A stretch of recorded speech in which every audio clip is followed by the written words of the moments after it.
Brothers and sisters, let us lift up our eyes today, not to the hills, not to the heavens, but to the mountain of God, Mount Sinai, where the voice of the Almighty thundered with truth that would shape eternity. From that mountain came not mere laws, but a blueprint for freedom, a divine constitution, a heaven-sent mirror to show humanity who we are and who we are called to be. The Ten Commandments are not ancient restrictions, they are eternal revelations. They are not chains of bondage, they are keys to liberty. God did not give us rules to crush us.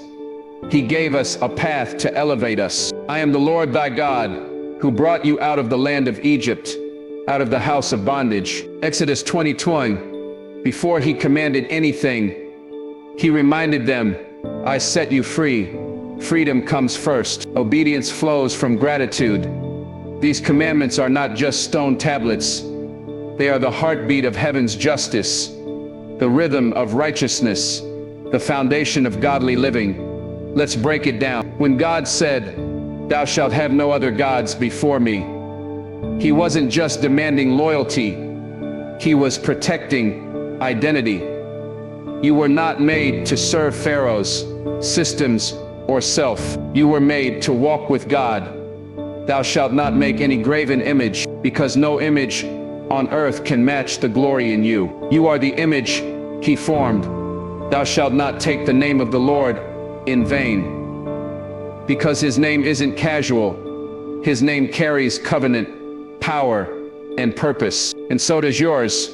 Remember the Sabbath day to keep it holy. The Sabbath is not a burden, it's a divine reset. In a world that pushes us to grind, God calls us to rest and remember who we are and whose we are. Then he turns our eyes to others. Honor thy father and thy mother, because legacy matters. Respect builds nations. Thou shalt not kill, because every life carries God's fingerprint. Thou shalt not commit adultery, because covenant matters. Love is sacred. Thou shalt not steal, because trust is the currency of any community. Thou shalt not bear false witness, because truth is the foundation of justice. Thou shalt not covet, because contentment is the secret to peace. Let me speak to your soul right now. You were not made for chaos. You were made for order. You were not made for confusion. You were made for clarity. The Ten Commandments are not just ancient laws. They are a heavenly GPS in a dark world. They lead you away from bondage and into purpose. They show you how to honor God, how to respect others, and how to love yourself through obedience. They are God's love in motion, spoken not with judgment, but with powerful protection. So don't run from the commandments, run to them. Obedience is not weakness, it's power. It's your weapon against chaos. It's your shield in the storm. When you walk in his commands, you walk in victory. When you build your life on his word, you build on rock, not sand. When you honor his law, he honors your steps. Divine identity. The commandments begin with God's deliverance. Obedience is rooted in freedom, not fear. Before a single command was given, before the first, "Thou shalt not," echoed through the wilderness, God made something abundantly clear. I am the Lord thy God, who brought thee out of the land of Egypt, out of the house of bondage. This divine declaration sets the tone for everything that follows. God doesn't begin the Ten Commandments with rules. He begins with relationship. He doesn't start by demanding obedience. He starts by reminding Israel who he is and what he has already done. He is the God who delivers, the God who liberates, the God who breaks chains before asking for loyalty. This is a profound truth that we must never overlook. The commandments were not given to enslave people, but to keep free people free. God delivered the Israelites from physical bondage in Egypt, but he knew that true freedom required more than just breaking physical chains. It required a transformation of the heart and mind. They had been slaves for generations. Oppression was all they knew. Their identity had been shaped by Pharaoh's whip, not by God's word. So before God shaped their behavior, he began by shaping their identity. I am the Lord your God. That phrase is not just theological, it's deeply personal. It means I belong to you, and you belong to me. It is a declaration of covenant. God was not a distant deity barking out orders. He was a loving father, a deliverer, a promise keeper. He reminded them, I brought you out, I fought for you, I led you with a mighty hand and an outstretched arm. Obedience, then, is not about earning God's love. It's a response to it. It is gratitude in action. It is trust dressed in faithfulness. When we see the commandments through this lens, everything changes. They stop looking like shackles and start looking like safeguards. They are not meant to limit your life. They are meant to liberate it. God didn't free Israel from Pharaoh just to let them self-destruct in the wilderness. He gave them a moral compass, a spiritual framework, and a divine identity. The commandments were not a curse. They were a covering. They were the instructions for how to walk in covenant and experience the blessings of divine alignment. Today, the same principle applies. Many people view God's commands as heavy burdens, as if obedience is a weight we carry to avoid punishment. But that's not the heart of God. His commands are not chains. They're compasses. They guide us back to Him, back to ourselves, back to purpose. Obedience doesn't begin with fear. It begins with freedom. It begins with the understanding that we have already been delivered from sin, from shame, from spiritual Egypt. And now, because we are free, we choose to walk in His ways. True obedience is born from love. It's not about legalism. It's about loyalty. It's not about ritual. It's about relationship. Just as a child obeys a loving parent, not out of terror, but out of trust, we walk in God's commandments, not because we are scared of Him, but because we are secure in Him. We trust that His laws are good. We believe that His heart is kind. We know that His plans are for our good and not for our harm. So remember this: divine identity precedes divine instruction. God told you who you are before He told you what to do. You are chosen. You are delivered. You are His. That is your identity. And from that truth you walk in obedience, not to be free, but because you already are. And when you live from that place, the commandments are no longer a list of rules. They become a pathway to a deeper relationship with the God who set you free. First 4. Love for God. Teach us how to honor the Creator, keep Him first, and stay aligned with our divine purpose. When we look at the 10 Commandments, the first 4 focus entirely on our relationship with God. They are not random rules. They are divine invitations, calls to intimacy, alignment, and purpose. These commandments are not just about outward obedience, but about inward devotion. They teach us how to love God, how to honor Him, and how to keep Him first in our hearts and lives. Because the truth is, when God is first, everything else finds its proper place. The first commandment says, "Thou shalt have no other gods before me." This is not just a demand, it is a declaration of exclusivity. God is not asking to be one of many. He is calling us to recognize that He is the only one worthy of our ultimate allegiance. In a world filled with idols, then and now, this commandment sets the tone for a life of spiritual clarity. It reminds us that our hearts were never meant to be divided. We were not created to serve multiple masters, but to walk with the one true God in full commitment and trust. When we put God first, we align our lives with divine purpose. We step out of confusion and into clarity. The second commandment builds on the first. Thou shalt not make unto thee any graven image. This is not just about golden calves or stone statues. This is about anything we fashion physically, mentally, emotionally, that takes God's place. It's a warning against reducing the infinite to the finite. God is spirit, eternal and uncontainable, yet we often try to box Him in. We shape Him into our preferences, our politics, our prejudices. But God will not be reduced. He will not be reimagined. He wants us to know Him as He truly is, not as we invent Him to be. This commandment calls us to worship not with imagination, but with revelation. It pushes us to seek His face, not fabricate His image. The third commandment says, "Thou shalt not take the name of the Lord thy God in vain." And again, this is so much deeper than casual profanity. To take God's name in vain is to wear His name. Christian, yet live without honor. It's to claim his banner but deny his character. It's to speak of God while living contrary to his ways. His name is holy. His name carries weight. His name is covenant. And when we speak or live under that name, we are called to represent him with reverence and integrity. This commandment is about carrying the weight of his name with the dignity it deserves. It's about making sure that the world doesn't get a false picture of God through our hypocrisy. Then comes the fourth. Remember the Sabbath day to keep it holy. Of all the commandments, this one is often ignored or misunderstood, but it is a commandment of great love and deep spiritual insight. God is not calling us to mere rest.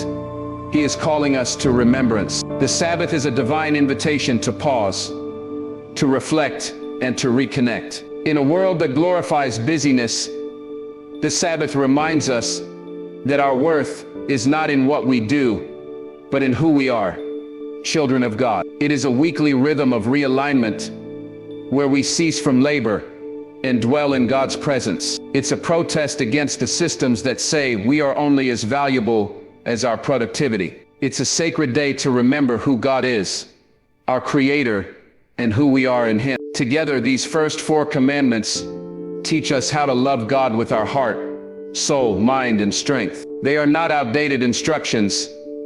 They are timeless truths. They anchor us in a world of spiritual drift. They realign us when the world pulls us in every direction. And they restore the sacred in a culture that constantly tries to secularize the soul. When we honor God first, everything else in life gains clarity. When we love Him fully, we begin to live with purpose. These commandments are not just the foundation of faith. They are the framework for a life that is truly free, holy, and aligned with heaven. Last six. Love for others. Show us how to create a just society through respect, integrity, and love. The last six commandments of the 10 are deeply practical, profoundly moral, and spiritually essential. While the first four call us to love and honor God, the last six command us to love our neighbor. They form the backbone of any society that seeks justice, peace, and true community. These commandments aren't lofty ideals that sound good in sermons.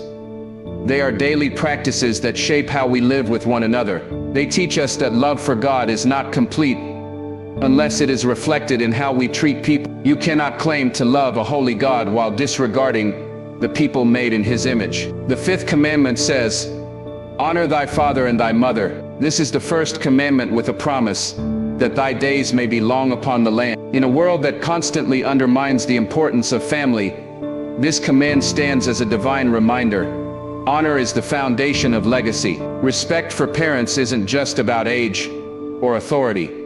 It's about acknowledging the chain of life, the connection to our roots. When we learn to honor our earthly parents, even if they are imperfect, we lay the groundwork for understanding how to honor our Heavenly Father. A society that forgets honor is a society on the brink of decay. But when we teach honor, we build strong homes, and strong homes lead to strong nations. The sixth commandment is clear and firm.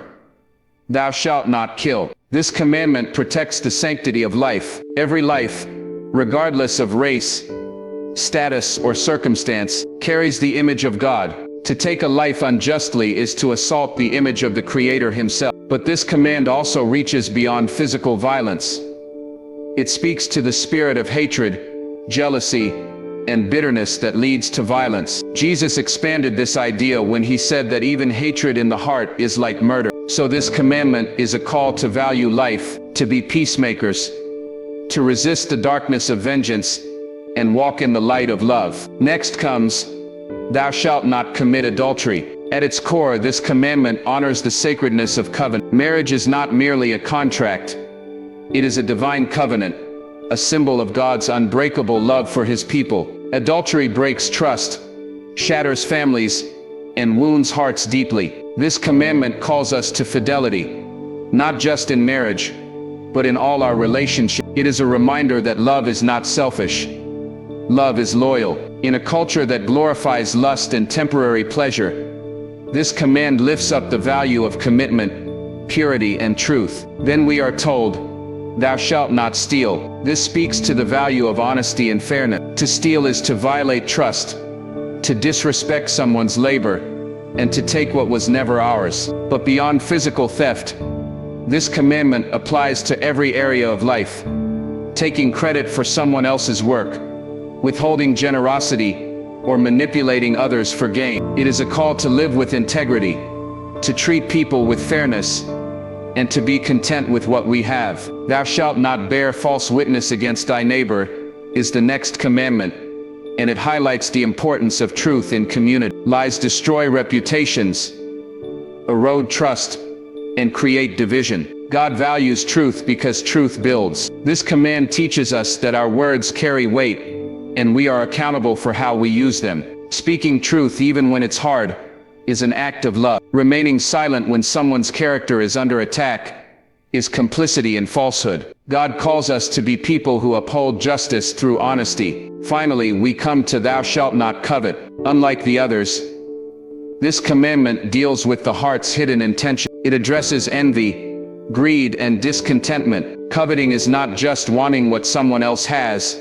it's resenting them for having it. It poisons the soul, corrodes relationships, and blinds us to our own blessing. This commandment is a call to contentment, to live with gratitude and peace in our hearts. When we stop comparing and start thanking, we begin to love others more freely. Together, these 6 commandments are a blueprint for a just and compassionate society. They teach us how to live with respect, with integrity, and with love. They remind us that true religion is not just vertical, it's horizontal. You can't love God and hate your brother. Real holiness shows up in how you treat others. And when we live these commandments, we don't just reflect God's law, we reflect God's heart. Freedom through obedience. True freedom is not the absence of rules, but alignment with divine order. When we hear the word freedom, many of us instantly think of breaking free from restrictions, living without limits, or casting off rules that feel burdensome. The culture around us often defines freedom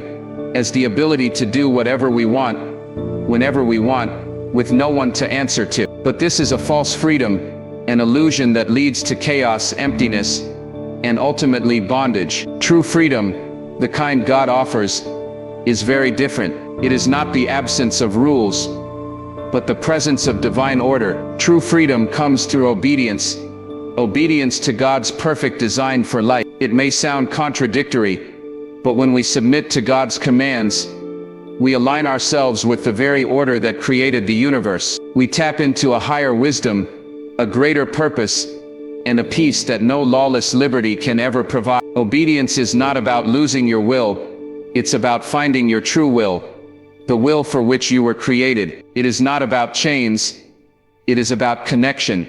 Connection to the source of life, to the one who knows what is best for us. Think about nature. The sun doesn't rebel against the laws of gravity, nor does the ocean resist the pull of the moon. The seasons don't ignore the cycles God set in motion. Everything in creation flourishes because it obeys the divine order. When we live in harmony with God's commands, we experience that same flourishing in our own lives. We find stability where there was chaos, peace where there was turmoil, and purpose where there was confusion. The 10 Commandments, for example, are not just a list of restrictions, they are a blueprint for thriving. When we honor God as our Creator, we acknowledge that He knows what's best for us. When we keep His commands, we are not living under a tyrant's rule, we are choosing to live under the guidance of the one who loves us infinitely. This obedience protects us from the destructive consequences of sin and self-centeredness. It is a shield that guards our heart and mind. Many people fear obedience because they associate it with losing freedom, creativity, or joy. But the Bible reveals that Jesus came to set us free, not to enslave us. His freedom is a freedom from sin's power, from confusion, and from the empty promises of the world. When Jesus said, "If you continue in my word, you shall know the truth, and the truth shall make you free," He was inviting us into a freedom that is rooted in truth and obedience. The truth of God's word frees us from lies that entangle us. Obedience is also an act of trust. It's saying, I believe that God's way is better than my own. It requires humility to admit we don't know it all, and courage to follow a path that may not always be easy. But those who walk this path find a joy that transcends circumstances, a joy born from knowing they are walking with God, aligned with His perfect plan. Freedom through obedience is not about legalism or rigid rule following. It's about relationship. It's about hearing the voice of the shepherd and choosing to follow him because he leads us to green pastures and still waters. The commandments are not chains but keys, keys that unlock the door to a life of meaning, peace, and fulfillment. When we resist obedience, we often find ourselves trapped in cycles of regret, frustration, and pain. We chase after what feels good temporarily, but ultimately leads to destruction. But when we embrace God's commands, we walk in the way of life. We experience a freedom that empowers us to love well, live fully, and impact the world positively. In summary, true freedom is not an absence of boundaries. It is the presence of divine order in our lives. It is the freedom to live the life God designed for us, full of purpose, peace, and joy. When we choose obedience, we are not giving up our freedom. We are stepping into the fullness of it. We are choosing to live in alignment with the Creator's plan, and that alignment brings the truest, deepest, and most lasting freedom imaginable. The Sabbath principle, God's divine pause to remind us we are not machines, we are sons and daughters. In the rush of modern life, we often forget the simple but profound truth that we are not machines designed to work non-stop. We were created as sons and daughters of a loving Father, meant to live in rhythm with His divine design. The Sabbath principle is God's sacred invitation to pause, a divine pause that reminds us of our identity, our worth, and our need for rest. It is not just a command to stop working one day a week. It is a spiritual truth woven into the very fabric of creation, meant to restore our souls and reconnect us with God. From the very beginning, God modeled the Sabbath for us. After 6 days of creating the heavens and the earth, He rested on the seventh day, not because He was tired, but to set a pattern for humanity. That rest was holy, set apart, intentional. It was a divine statement that work has limits, and that our value is not measured by productivity or output. We are more than what we do. We are children of God, and like any loving parent, He desires us to live with balance, peace, and restoration. The Sabbath is a reminder that our worth is inherent, not earned. In a culture obsessed with hustle and achievement, it's easy to fall into the trap of believing that our value comes from how much we can accomplish or how busy we are. The Sabbath disrupts that lie. It calls us to stop striving, to lay down our burdens, and to rest in the presence of the One who made us. It's a weekly reset button for the soul, a moment to breathe deeply, reflect, and remember that our lives are not just about doing, but about being. Rest on the Sabbath also points us toward trust. To rest means to trust that God is in control, that He will provide, and that our worth is secure no matter what.